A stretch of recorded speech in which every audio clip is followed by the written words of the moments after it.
Bonjour tout le monde et bienvenue dans Découvre Bitcoin. Pour cette nouvelle interview de la ligne orange, j'ai la chance d'être avec Snitchy, que vous ne pouvez pas voir, mais vous pouvez voir ses magnifiques gants. Bonjour, c'est moi Snitchy. Snitchy qui, voilà, donc on te connaît par ta voix, hein, évidemment. Je pense que vous comprenez l'angle de caméra, il parle On pour m'a clé lui-même. PGP aussi s'il faut, on sait jamais. C'est vrai. Alors Snitchy, peut-être le plus simple pour tout l'écosystème qui ne te connaîtrait pas à travers Twitter. Qui es-tu? C'est une question difficile, mais sait-on jamais. Moi, je suis une personne qui traîne sur Internet globalement et on va dire que j'ai envie de partager des connaissances sur la vie privée et l'anonymat sur Internet ou même dans la vie de tous les jours. Parce que je me rends compte que plus on avance en fait dans cette société où on pousse à la transparence et plus justement on va ouvrir que ce soit des vulnérabilités sur des personnes, que ce soit juste en fait des ouvertures dans l'intimité des personnes qui n'ont pas lieu d'être. Et je me suis dit que voilà, passer ce message aux gens pourrait être quelque chose d'important. Ouais, donc vraiment tout ce qui va être anonymat, vie privée, ça inclut un scope assez large, hein. Je veux dire, dans Bitcoin, on en parle souvent avec Samurai ou d'autres solutions, mais il y a également beaucoup d'autres solutions pour être anonyme, l'utilisation des GAFAM, l'utilisation d'Instagram, se prendre en photo. Peut-être le plus simple, ce serait de les aborder un à la fois.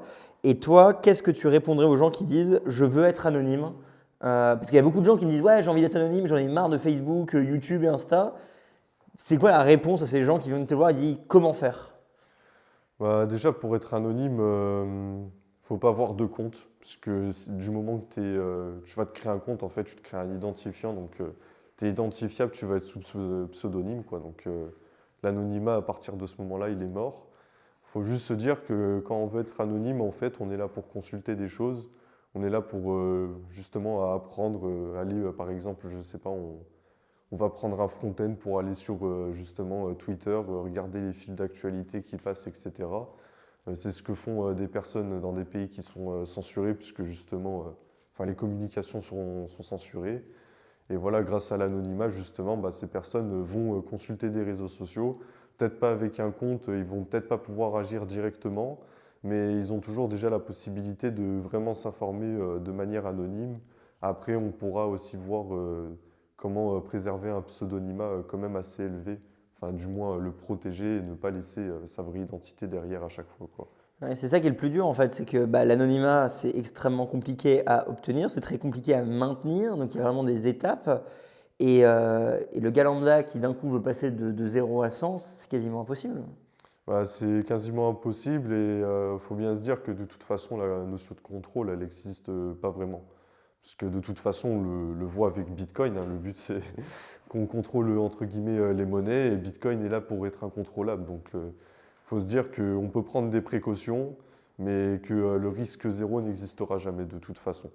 Ça, c'est sûr. Et alors ce serait quoi les premières précautions? Si vraiment on repart à la base, quelle est la première chose que quelqu'un pourrait faire pour essayer d'avoir un petit peu plus d'anonymat, le niveau 1?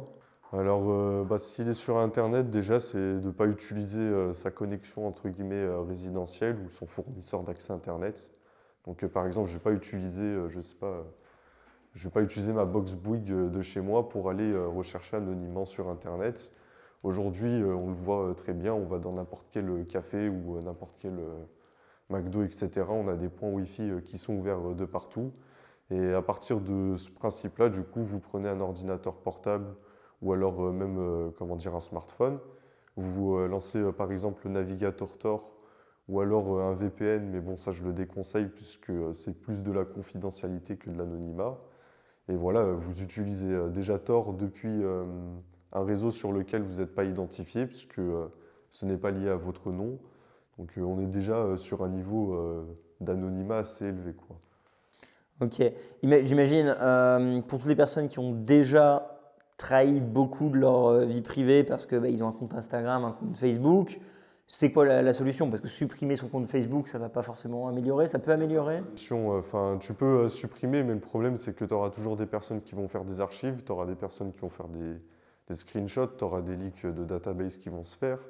Tu as 30 000 facteurs en fait, qui font que de toute façon, ta vie privée, une fois qu'elle est exposée sur Internet, elle l'est. Et il faut juste se dire que bah, on repart sur de nouvelles bases. pour essayer de conserver sa vie privée dans le futur ou justement enfin, son anonymat ou son pseudonymat dans le futur, quoi. Parce qu'on ne peut pas réparer les erreurs du passé. Une double identité. Exactement. Ou même une triple, enfin, à la demande, quoi. À chaque fois que tu as besoin en fait, de faire quelque chose, tu te crées une identité. Ok, mais une identité, c'est complexe, il faut la maintenir. Donc, Bah non, tu inventes des... justement, c'est enfin quand tu te fais, par exemple, quand tu surfes sur Internet avec la navigation privée, enfin, c'est pas vraiment privé, mais on va dire que le but, c'est d'avoir une identité par navigation. Enfin, on va pas la conserver dans un coin, essayer de créer une activité. On s'en fout, le but, c'est juste de pas être identifiable tout le temps de manière statique, en gros, et qu'on se dise, bon, cette personne, elle recherche tel truc, elle parle de tel truc, etc. Elle traîne avec telle personne, bon, ça pourrait peut-être être. Enfin, voilà, tu peux. Et le but, c'est de juste, quand tu fais quelque chose, enfin, chaque action, en fait, tu crées une nouvelle identité avec un nouveau nom, un nouveau prénom, enfin, une fausse adresse, même des fausses habitudes, des faux lobbies, etc. s'il faut, en fonction de la paranoïa de la personne. Après, il ne faut pas non plus partir dans des délires, comment dire, paranoïaques, puisque à la fin, ça devient contre-productif. Mais voilà, quoi, c'est prendre le maximum de précautions. Mais tu as quelque chose à cacher? Bah oui, enfin, personnellement, je pisse pas la porte ouverte déjà. C'est c'est un bon exemple pour dire aux gens que j'ai des choses à cacher. Je sais pas, je peux avoir un jour une copine et on s'envoie des sextos et j'ai pas envie que ce soit gênant devant tout le monde. C'est mon intimité. J'ai le droit aussi d'avoir de la vie privée, c'est écrit dans les droits de l'homme et du citoyen. Donc oui, j'ai des choses à cacher et je me le reproche pas.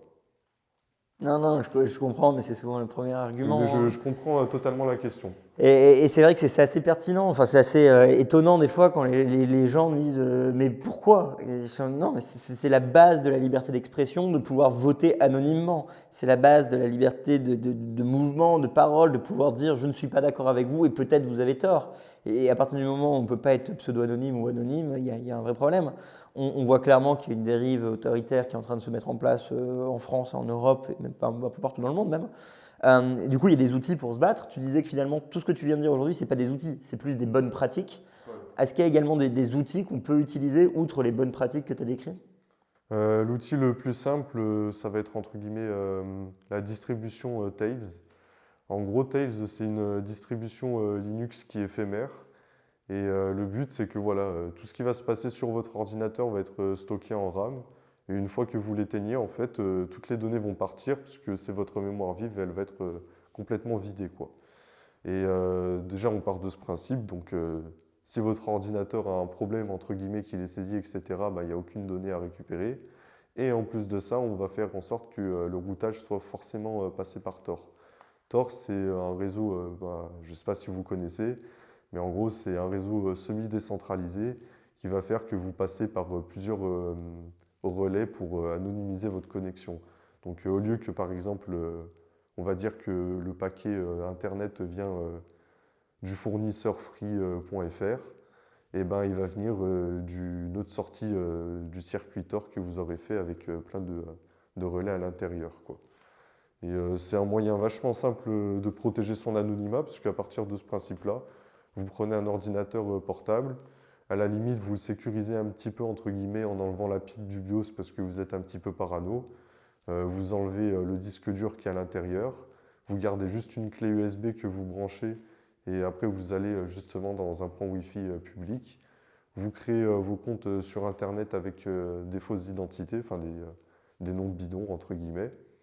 Après, s'il faut, ben, vous pouvez payer comment dire, en Bitcoin des numéros temporaires ou des emails temporaires. Il y a un très bon annuaire qui s'appelle kycnote.me où vous aurez vraiment tous les services liés à ce sujet.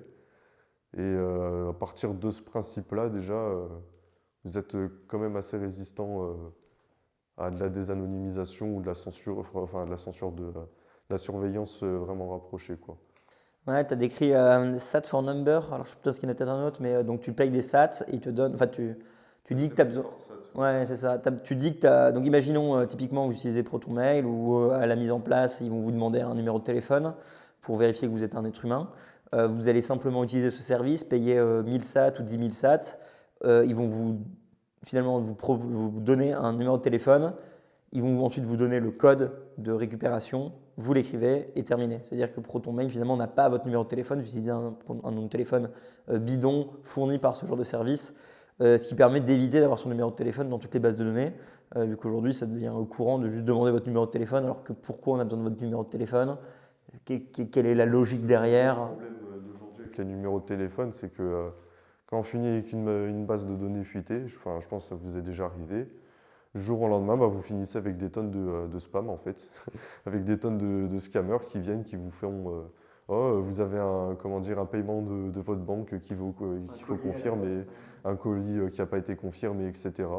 Et tout ça, justement, c'est le résultat de fuite de bases de données et qui fait que bah, on a vos données personnelles et on essaye de vous arnaquer avec ou de, euh, de prendre des privilèges dessus en fait, de monter en privilège et à partir de ça, bah, d'arnaquer des gens ou de faire pire.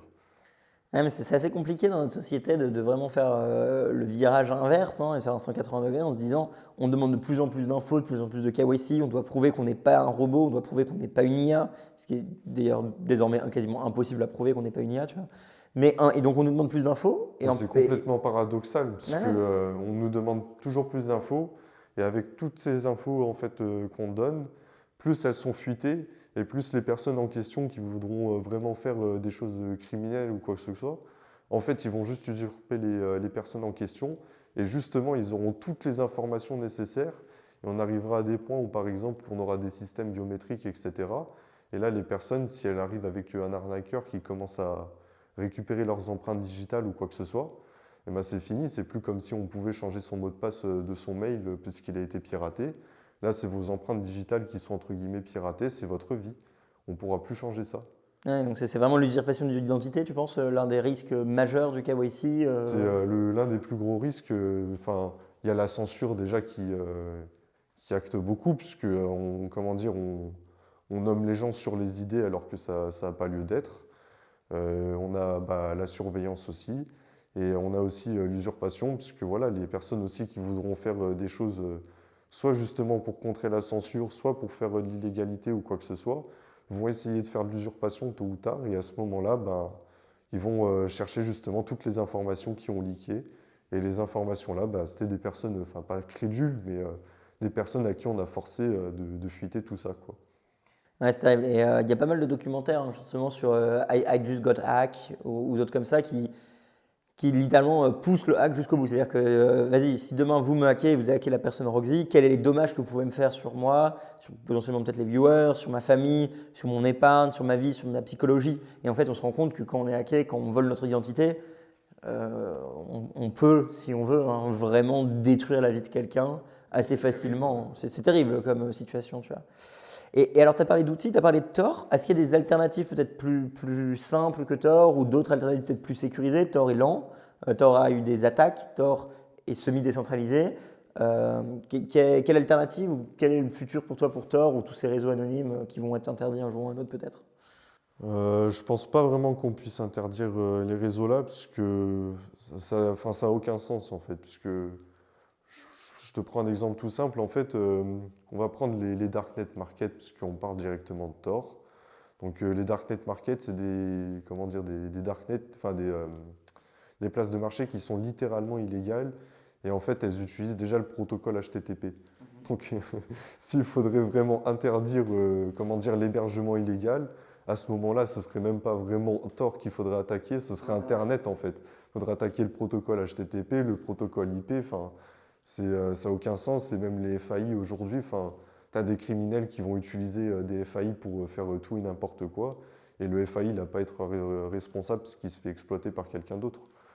Et bah, après, enfin, voilà, je pense pas vraiment que les darknets pourront être censurés, à part si on rentre vraiment dans une dictature vraiment dure, comme dans certains pays, par exemple en Corée du Nord ou même en Chine ou je ne sais où, là où vous n'avez pas accès tout simplement à Tor, par exemple.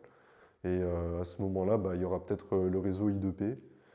I2P, c'est quand même quelque chose d'assez avancé. Il faut se renseigner un petit peu comment marche le réseau, enfin, le fonctionnement des réseaux informatiques.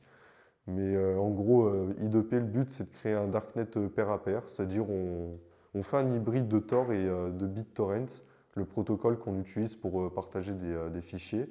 Et en fait, on va partager notre bande passante avec tous les autres utilisateurs. Du coup, tous les utilisateurs s'intermixent leur trafic. Et avec ça, du coup, on fait des circuits un peu comme Tor.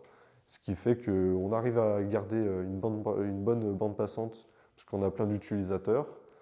On a aussi un bon anonymat puisqu'on a plein d'utilisateurs. Et en plus de ça, tous les utilisateurs contribuent au réseau. Donc c'est compliqué d'analyser le trafic puisqu'on n'arrive plus à dire, par exemple, avec Tor, tu as une personne qui se connecte et qui se déconnecte.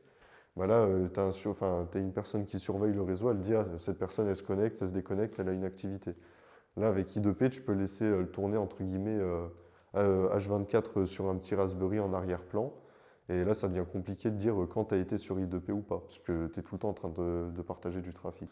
Ouais, tu parles d'un aspect de la vie privée qui est super important, c'est de ne pas nous-mêmes devenir invisibles, c'est de se fondre dans la masse un petit peu. Ouais, c'est ça, parce que du coup, là, l'idée, c'est si avoir aucun compte Google, ça peut être chiant. C'est Frédéric Ocona, peut-être que tu connais un expert en sécurité qui souvent dit des trucs sur Bitcoin. Il dit ne pas avoir de compte Google, c'est chiant pour beaucoup de gens.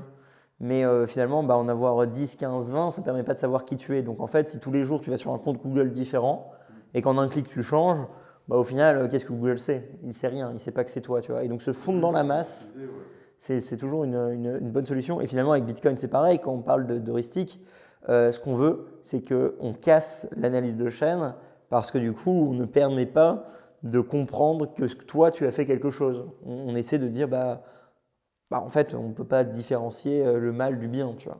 C'est comme ça qu'à la terme, on pourrait réussir à avoir un petit peu plus de résilience et justement contrer toutes ces attaques étatiques ou d'analyse de masse qui existent. C'est intéressant ce qu'a dit Frédéric sur le fait avec les comptes Google, puisque en fait, ça présente bien le principe où tu es surveillé et du principe que tu sais que tu es surveillé, du coup, tu vas prendre des précautions pour contrôler en fait la fuite de données ou alors si la donnée est fuitée, comment elle va être fuitée pour éviter que ce soit directement lié à toi ou en fait essayer de garder des flous pour essayer de garder soit de la vie privée, soit de l'anonymat. Et voilà, ça dépend vraiment de la personne. Elle va créer un compte pour quelque chose de spécifique, etc. Et au final, on est dans un monde de GAFAM, mais il y a toujours comment dire, des solutions. Mais bon, vaut mieux quand même éviter de les utiliser, puisque forcément, ça pompe toujours de la donnée.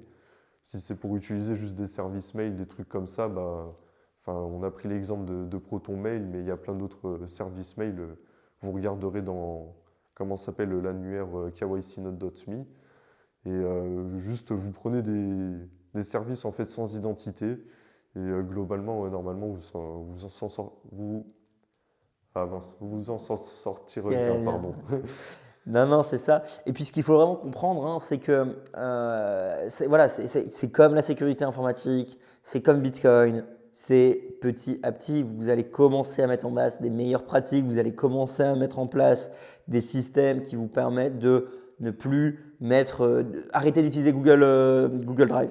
Un premier pas, utiliser une autre solution. Arrêtez d'utiliser Gmail, utilisez une autre solution. Arrêtez d'utiliser Facebook, utilisez une autre solution. Créer une fausse identité Instagram pour aller continuer à suivre les comptes que vous aimez bien, mais plus vous mettre des photos de vous, c'est une solution. Et petit à petit, en faisant ça, en fait, vous allez vous rendre compte que ce n'est pas inimaginable, mais que les habitudes vont kikin et qu'à un moment, vous allez vous dire, mais oui, c'est normal d'avoir un 2FA, c'est normal de ne pas mettre une photo, et oui, c'est normal de dire à une amie à soi ou un ami, s'il te plaît, ne me prends pas en photo, juste, voilà, on fait une photo, mais le poste pas, quoi. Et alors, là-dessus, c'est important de trébucher aussi. Ça veut dire, on va éviter de trébucher forcément avec des gars qui vont être larges. Mais c'est important de trébucher, de comprendre ses propres erreurs, de faire par exemple aussi de la recherche inversée pour voir ce qu'on laisse derrière soi, etc. Et parce qu'en fait, c'est comme ça qu'on avance. On voit nos erreurs. Et à partir de ces erreurs, du coup, on va développer des solutions. Et c'est le meilleur conseil que je peux donner à des personnes qui veulent développer leur propre sécurité, entre guillemets, sur leur anonymat, etc. Trébuchez, faites des recherches sur vous et voyez ce que vous trouvez et trouvez des solutions. Aussi bête que taper son prénom et nom de famille sur Google. Exactement. même les pages jaunes, puisque, pages jaunes, pages blanches, parce que une bonne partie de la population en France oublie de se déréférencer sur les pages blanches. Du coup, tu peux avoir juste en mettant le nom de la personne, son numéro de téléphone avec son adresse, par exemple. Ouais, ce qui est assez fou, ce qui est fou à y penser. Il y a quelque chose que j'ai déjà dit plusieurs fois à la communauté.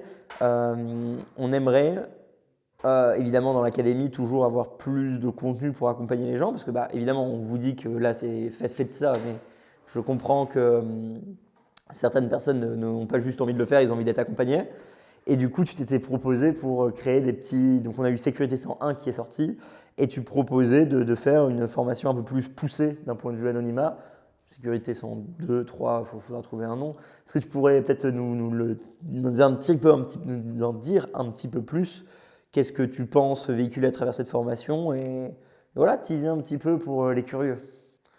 La formation, j'essaie de la faire de manière entre guillemets simple, c'est-à-dire je ne vais pas rentrer dans des trucs complexes où les gens vont se perdre. Je veux faire entre guillemets pas comme, enfin, c'est un peu caricatural, mais les 10 commandements, c'est-à-dire des règles où c'est très simple et clair à comprendre. Et il y aura 3 parties. Et voilà, vous aurez des règles sur votre psychologie, entre guillemets. Ça veut dire qu'est-ce qu'il faut dire, qu'est-ce qu'il ne faut pas dire, ou qu'est-ce qu'il faut mentir ou pas, pour justement avoir de l'anonymat. Après, on va avoir le côté dans la vie réelle. Donc ça veut dire est-ce que je dois me masquer à des endroits? Est-ce que je dois avoir des habits, entre guillemets, avec des couleurs uniformes pour éviter qu'on fasse, comment dire, du profilage? Est-ce que je dois commencer à prendre des routes où il n'y a pas trop de caméras de sécurité ou même des fois changer carrément de ville avant d'aller dans une autre ville, mais ça c'est vraiment dans des cas très spécifiques.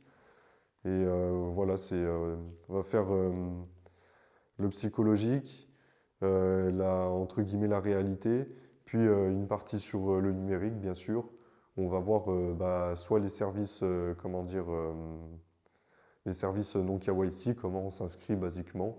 Vous verrez, c'est pas compliqué puisque basiquement, justement, vous n'avez pas besoin de mettre d'informations. Donc, vous mettez voilà, un username, password et c'est terminé, limite.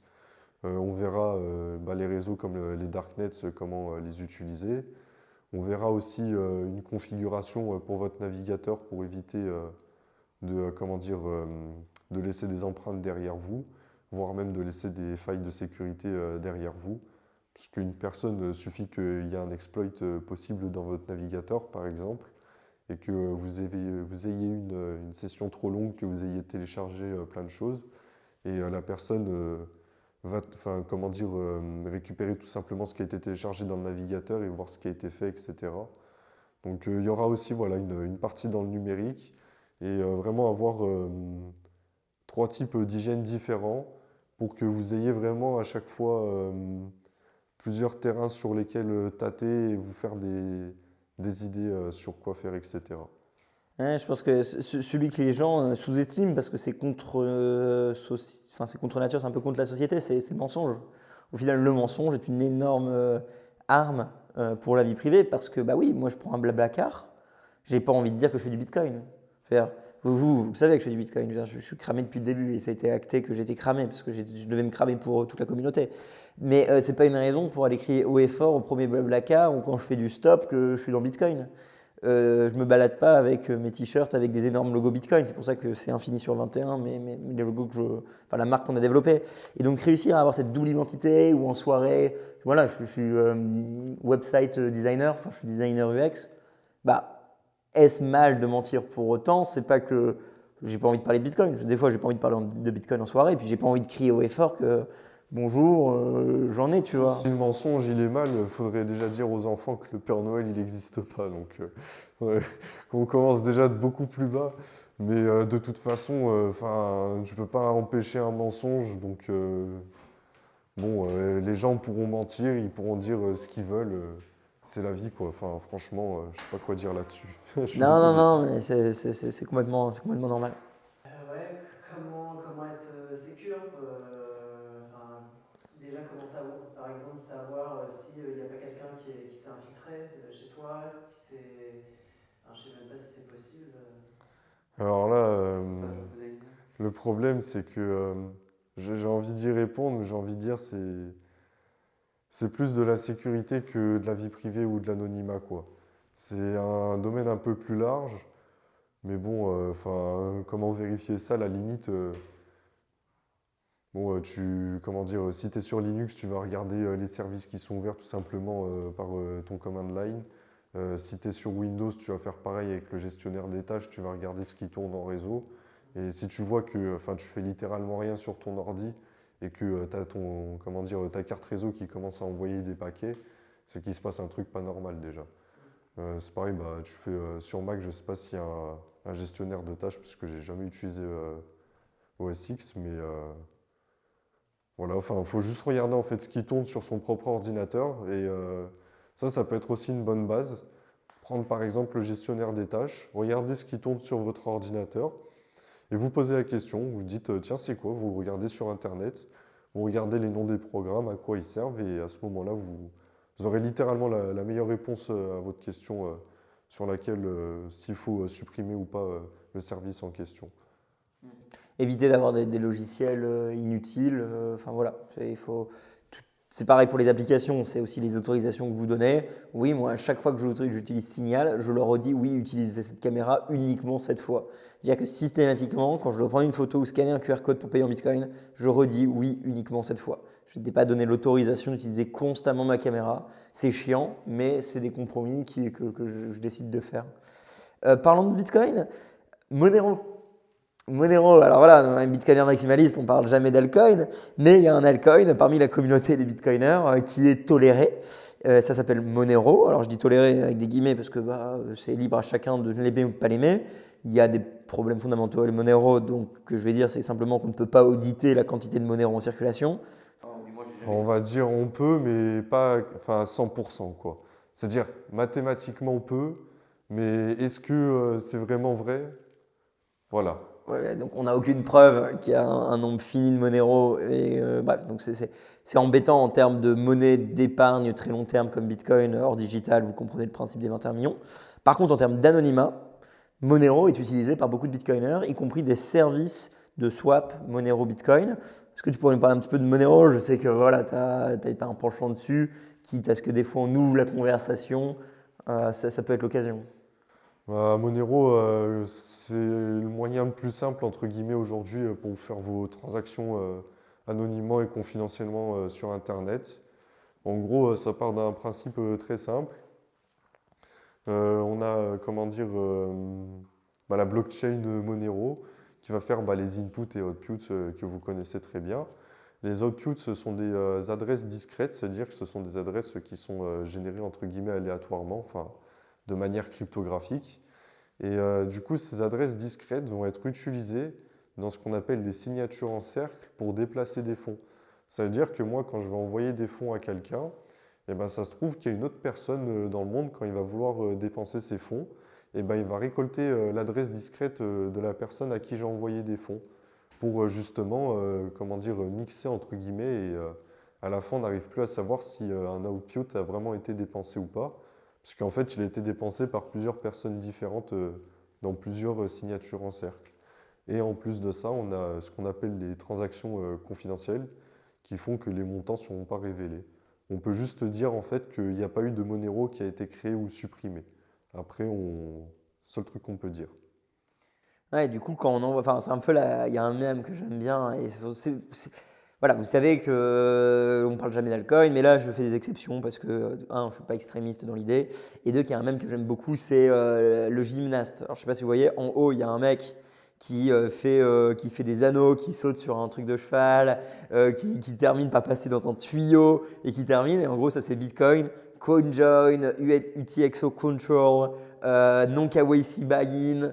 Et genre sortie PageJoin. Donc il faut utiliser énormément d'outils pour terminer anonyme sur Bitcoin. Parce qu'encore une fois, Bitcoin est pseudo-anonyme. Donc ce n'est pas la meilleure solution si vous êtes un criminel, ce qu'on ne vous encourage pas à devenir ou à être. Et de l'autre côté, juste en dessous, tu as Monero et qui est en mode je marche, tu sais. Et à la fin, c'est juste envoyer, recevoir. C'est anonyme, c'est simple.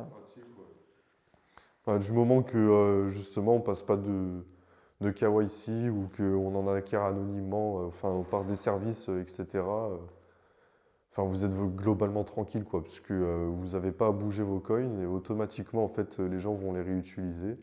À la limite, vous êtes un peu parano, vous faites ce qu'on appelle un ricochet, quoi. Vous envoyez sur plusieurs adresses différentes.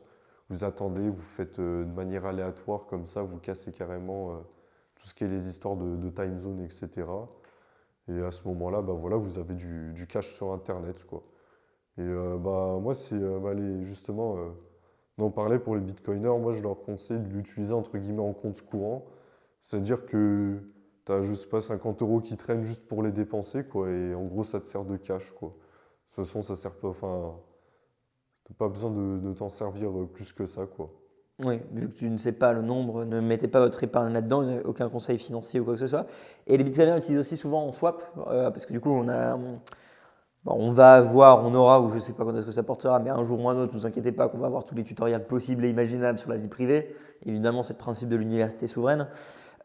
Du coup, il y a une solution qui consiste à swipe ces bitcoins en Monero pour casser l'analyse on-chain et repartir ensuite sur Bitcoin.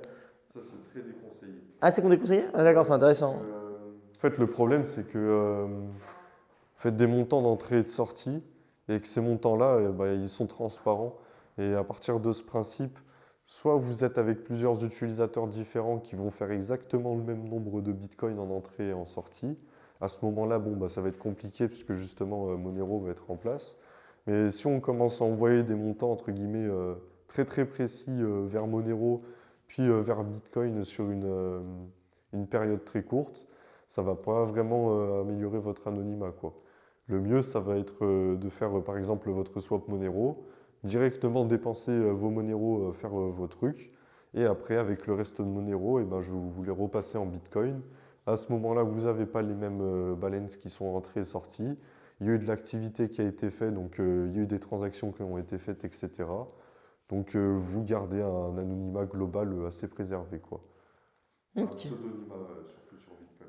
Ok, ouais, ok, intéressant, tu vois. Je comprends, mais du coup, ouais, j'avais pas été aussi loin dans la logique du swipe in, swipe out.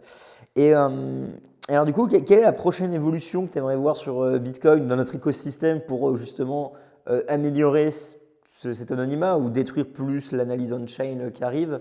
Peut-être une feature dans Bitcoin ou alors une pratique que tout le monde devrait utiliser qui pourrait permettre quelque chose de mieux pour le futur d'un point de vue anonymat? Ouais, déjà que les gens qui arrêtent d'utiliser des plateformes KYC, ça changerait, je pense, pas mal de choses dans nos vies.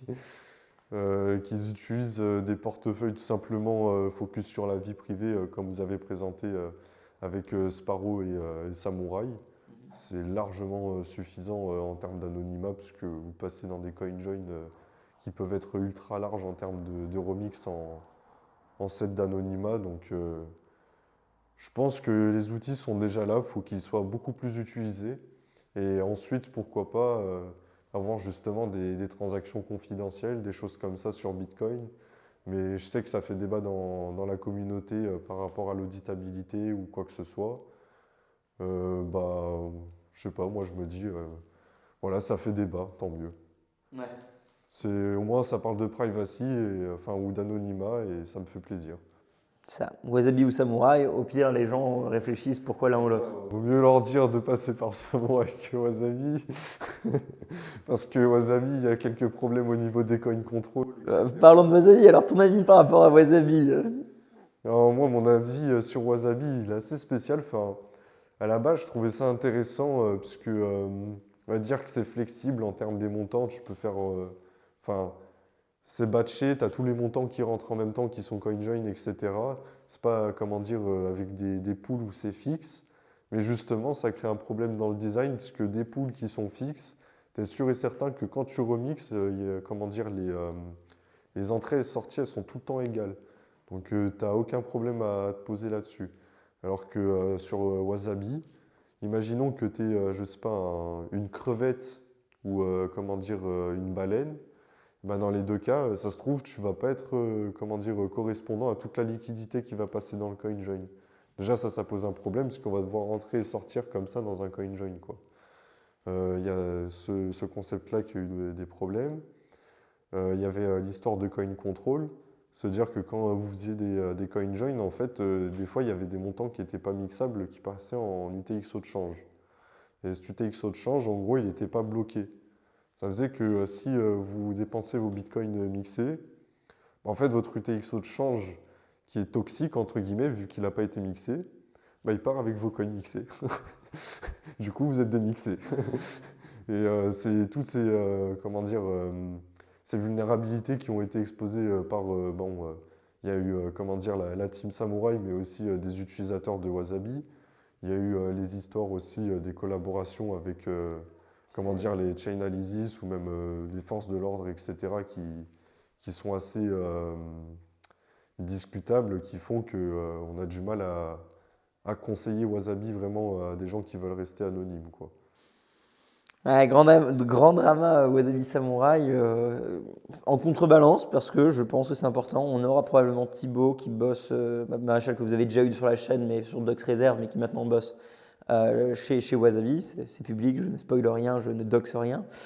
Qui a forcément l'autre point de vue. Donc nous, chez DB, on a un penchant samouraï, on va être honnête, hein, on ne va pas non plus se le mentir, évidemment. Mais on va vous apporter également une discussion pro-samouraï, pro-Wasabi par esprit de critique. Je ne sais pas comment on le dit, mais je pense que même toi, tu vois l'idée. Mais bon, pourquoi pas. C'est trop cool comme discussion. C'est vrai que c'est important d'aller très loin dans la vie privée. Et une autre phrase que disait Frédéric, c'est tu n'essaies pas d'être anonyme tout le temps, tu essaies d'être anonyme pendant 5 minutes. Ou c'était peut-être, non, c'était, à la base, c'était Orwell qui disait ça. Hein, plus tard, on voudra être anonyme pendant 5 minutes. Et ce sera notre but. Et c'est vrai que c'est exactement ça. Parce que de toute façon, enfin, être fantôme, entre guillemets, du début à la fin, enfin, c'est bien, mais d'un autre côté, vous allez. Enfin, votre vie, en fait, elle n'aura plus aucun sens, enfin, elle n'aura plus aucune existence, vous n'existerez plus littéralement. Donc, ça pose des problèmes littéralement identitaires. Enfin, c'est pas une bonne solution, c'est juste quand vous avez besoin d'anonymat, anonymisez-vous. Quand vous avez besoin de vie privée, eh ben, chiffrez, etc. Faites quand vous en avez besoin et partez pas non plus dans des travers où vous risquez de partir dans des délires, quoi, entre guillemets, puisque vous vous sentez, entre guillemets, je sais pas, trop traqué ou trop quoi que ce soit. Et du coup, tu commences à prendre 800, comment dire, 800 précautions qui sont au final inutiles et qui te font perdre du temps ou te rendre fou, quoi. Ouais, du coup, ça me fait penser à deux petites questions pour finir. C'était déjà, qu'est-ce que tu penses de Satoshi, qui a réussi pendant tellement d'années à être anonyme, qui a disparu en termes d'exemple de ce que tu viens de dire. Hein. C'est ouf. Satoshi, ouais, il est fascinant en termes de pseudonymat, parce qu'il a apparu, il a disparu, et puis voilà. Il a réussi. Et il a fait un sacré vacarme. Il a changé le monde et il a disparu. Ouais, c'est ouf, parce que tu as une personne on n'arrive pas à comprendre le contexte en plus, enfin, on a un peu le contexte, parce qu'on a l'histoire des cypherpunks, etc., mais la personne, elle drop de nulle part avec du code, comme ça, elle te sort tout d'un coup, avec le forum, etc., et d'un coup, boum, elle disparaît. Et c'est terminé. Et pourtant, tout tourne. Et pourtant, tu vois. Ah non, c'est ouf. Et le dernier point, peut-être qu'on pourrait clarifier, parce que je pense que c'est important pour certains viewers, c'est le danger du dark web ou potentiellement ces places de marché qui sont du coup absolument non régulées. Oui, ça apporte un certain nombre de libertés, mais il y a le contrepartie évidemment qui existe. Est-ce que tu pourrais peut-être passer 2 mots là-dessus sur bah, voilà, les bonnes pratiques, comment pas se faire scam dans tout ce monde que beaucoup de personnes vont découvrir, qui peut être et bah, criminel également, hein, clairement. Enfin, il n'y a pas de doute que les criminels l'utilisent. Hein. Et pour rappeler, par exemple, sur les darknets, en fait, sur le clearnet, il y a beaucoup plus de, entre guillemets, bordel illégal. Enfin, vous allez sur Snapchat, vous allez sur Telegram aujourd'hui, je ne vais pas vous faire la description, mais voilà, quoi. Il y a 800 fois 1000 plus de contenu que sur Tor, limite, là-bas, quoi. C'est assez hallucinant. Comment ne pas se faire scam? Prenez beaucoup d'annuaires vraiment différents, c'est-à-dire des annuaires de services cachés. Comme ça, vous avez des bases différentes. À ce moment-là, vous vérifiez que les services cachés en question que vous voulez consulter soient bien concordants de partout. C'est-à-dire, je sais pas, vous prenez le VPS, enfin, vous prenez un truc chez Enjal anonymement, vous vérifiez bien que le nom de domaine, enfin, le hidden service Enjal, parce que comment dire, l'hidden service sur Tor, c'est des clés publiques en base 32, c'est-à-dire c'est quelque chose de très spécifique. Il suffit qu'il y ait un seul changement et ça peut être, comment dire, l'URL d'un scammer, entre guillemets. Donc il faut bien vérifier que le hidden service concorde bien sur, comment dire, sur chaque annuaire et ensuite récupérer la clé PGP du service en question. Et à ce moment-là, bah, vous avez en fait une vraie identité. Donc même si le service caché doit changer, eh ben, il changera et vous pourrez vérifier avec une signature PGP l'authenticité du service. Et après, si vous voulez comment dire, des annuaires, ils sont donnés à but complètement éducatif et à but de recherche dans la cybersécurité. On a Darkfail et Tor.taxi qui sont les plus connus. Donc, c'est les noms de domaine, vous verrez par vous-même. Ben voilà, on n'a pas besoin de vous le rappeler. Il y a des choses qui sont légales, il y a des choses qui sont illégales. Vous prenez vos propres responsabilités et évitez de faire n'importe quoi de toute façon, parce qu'avec de grands pouvoirs viennent de grandes responsabilités, justement. Et vous allez faire des erreurs, vous allez être tracé, donc n'essayez même pas de faire les cons. Et encore une fois, ça a peut-être complètement raison, hein. Tout ce que nous, on vous apprend, c'est à but pédagogique, même de réflexion. Et je pense que mon contenu sera vu un jour par des régulateurs du marché, de l'AMF, par des General Assembly, par des juges, par des gens qui doivent comprendre comment fonctionne cette technologie. Et tu ne peux la comprendre que si tu expérimentes. Et donc évidemment que faire du code join, ça permet de comprendre comment les criminels l'utilisent, tout comme des personnes qui font du whistleblowing l'utilisent, de la même façon que du coup apprendre à utiliser Tor, le dark web, Monero, permet de mieux comprendre cette technologie pour peut-être mieux la réguler ou du moins la juger en conséquence. D'ailleurs, les criminels, par exemple, avec les CoinJoin, il faut savoir que dans un point de vue, par exemple, dans la criminalité et le blanchiment d'argent, etc., en fait, un criminel, il a limite aucune intention à utiliser un mixeur. Il va tout simplement faire de la corruption, comme on le voit dans le système classique avec les emplois fictifs ou des reventes d'œuvres qui sont surévaluées, etc. Et en fait, bah, c'est ça le problème, c'est la corruption et le blanchiment d'argent. Et c'est pas en bloquant, entre guillemets, des mixeurs ou des moyens d'augmenter votre vie privée que vous allez bloquer des criminels. Parce que les criminels en question fonctionnent avec de la corruption, donc ça n'a rien à voir, quoi. Voilà. Mais on espère qu'à travers tout le contenu qu'on fournit gratuitement de façon libre, ça peut permettre à des étudiants passionnés de cybersécurité de mieux se former, que ça peut être à des journalistes, des défendeurs de droits de l'homme de justement mieux se former, puisqu'on a beaucoup d'audience en Afrique francophone, et on a également des gens au Congo ou des gens qui sont dans des pays, peut-être pas Congo, mais enfin bref, qui sont dans des situations un peu plus dangereuses, et forcément, notre contenu n'est pas dédié qu'aux Français et donc est dédié à un certain nombre de personnes qui doivent apprendre toute la francophonie, et puis on le fait dans notre langue. Donc en soi, c'est pour tout le monde parce que c'est fondamental à la liberté humaine et à notre société. Une société libre est une société qui respecte l'anonymat et le fait de pouvoir s'exprimer sans pour autant être quelqu'un. Ce qui a toujours été le cas dans l'histoire, pensez-le comme toutes les autrices qui ont dû être des auteurs pendant des siècles et des siècles et qui étaient bien contents de pouvoir le faire de façon anonyme. Et encore aujourd'hui, c'est le cas. Snitchy, ce fut un plaisir de discuter avec toi de tous ces sujets. Où est-ce que, alors c'est un peu ironique comme phrase, où est-ce que les gens peuvent te suivre? On va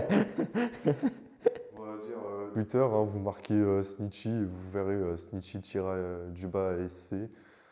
S'il y a besoin, vous pouvez voir en lien, il y a ma clé PGP justement, si vous voulez la récupérer pour vérifier mon identité de partout.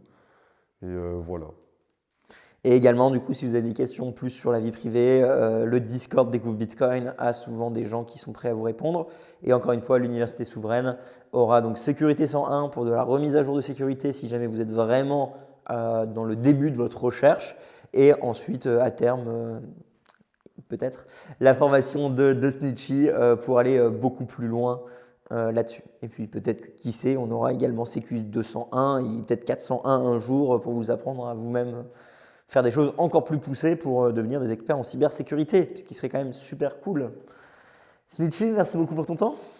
Ouais, ça me fait plaisir, il n'y a pas de souci. Au revoir.